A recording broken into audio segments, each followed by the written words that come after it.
vídeo, a razão de eu estar aqui neste seminário é para tratar dos direitos da cidadania e da escola. Esse é o título do seminário, que ocorreu entre o dia 21 e 25 de maio de 2018.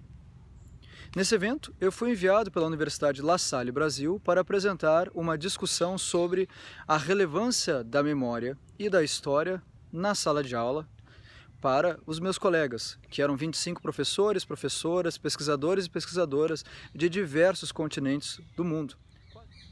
Na minha fala, eu iniciei com um certo contrassenso, peguei o pessoal de contrapé. A gente conversava um bocado sobre mudança e inovação na escola e eu defendia a força da tradição lassalista. Eu não sei se vocês sabem, mas a pedagogia lassalista tem aproximadamente 300 anos. E, aliás, em 2019, nós iremos comemorar os 300 anos da morte de São João Batista de La Salle. Se uma pedagogia que dura 300 anos, vindo dos tempos em que a maior parte da população mundial não sabia nem ler nem escrever e passou por guerras e revoluções, chegando até nós hoje, no Brasil e em mais de 80 países, deve ser porque alguma coisa interessante ela tem para nos oferecer. E foi um pouco em cima dessa fala que eu organizei a minha reflexão. Claro, eu falei um pouco sobre memória e história, mencionei que, seja em um caso ou no outro, o fato da gente dar lições sobre o passado, boas lições ou lições do que não se deve repetir, não faz com que crianças, jovens ou adultos passem a agir conforme essa lição. Essa discussão é típica do tema do dever de memória, como se a gente ensinasse as pessoas sobre o genocídio das populações ameríndias nas Américas ou sobre o genocídio da população judaica durante a Segunda Guerra Mundial ou mesmo ao longo dos séculos, fossem temáticas que, uma vez as pessoas bem informadas, isso não iria se repetir. Acontece que a gente não desenvolve tolerância simplesmente ao ouvir histórias. Existem outros fatores que estão em jogo. E é um pouco nisso que eu insisti durante a minha fala. Eu me apoiei nos estudos de duas colegas francesas que vêm trabalhando uma discussão sobre isso, que é a Sarah Gainsbourger e a Sandrine Lefranc, e elas nos indicam o quanto é fundamental o papel dos pares para o desenvolvimento de decisões morais, de ideias morais, e isso quando se trata em particular nas lições da memória e da história. Essa questão dos pares também é muito importante se a gente quiser entender por que lições sobre o passado ou mesmo lições sobre a ciência às vezes não são aprofundados ou não são incorporados por um aluno, por uma aluna, por uma criança, por um jovem ou mesmo por um adulto. Essa discussão é bastante contemporânea, afinal de contas nós temos uma série de movimentos que acontecem no Brasil discutindo a capacidade que um professor ou uma professora teria de, digamos assim, virar a cabeça do aluno no sentido da sua ideologia, das suas posições políticas. Pois bem, não funciona sempre assim, depende de outros fatores.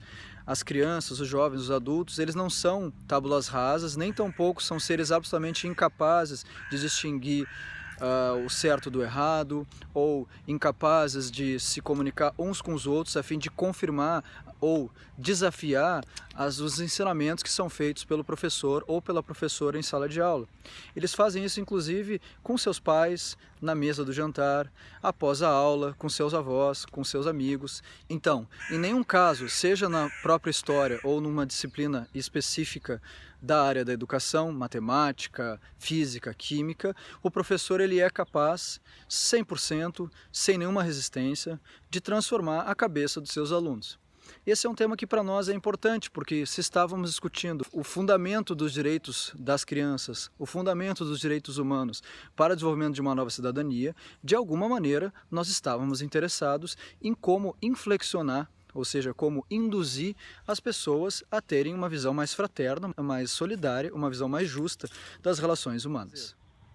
É possível, no final das contas, influenciar a mente ou a vontade dos nossos alunos e alunas?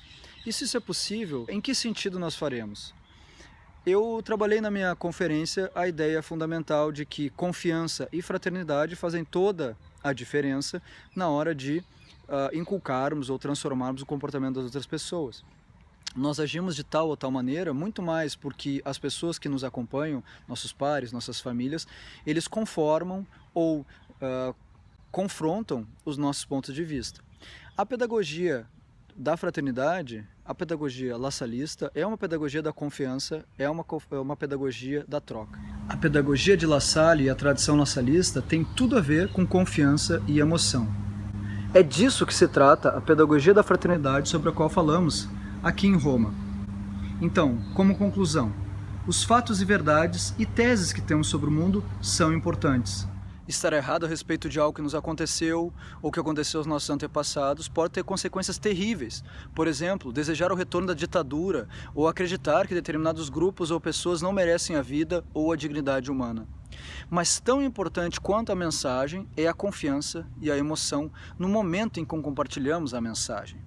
A pedagogia da fraternidade que pensamos aqui em Roma é esta: uma pedagogia de pares, de irmãos, de irmãs e, sobretudo, uma pedagogia de emoções humanas e solidárias.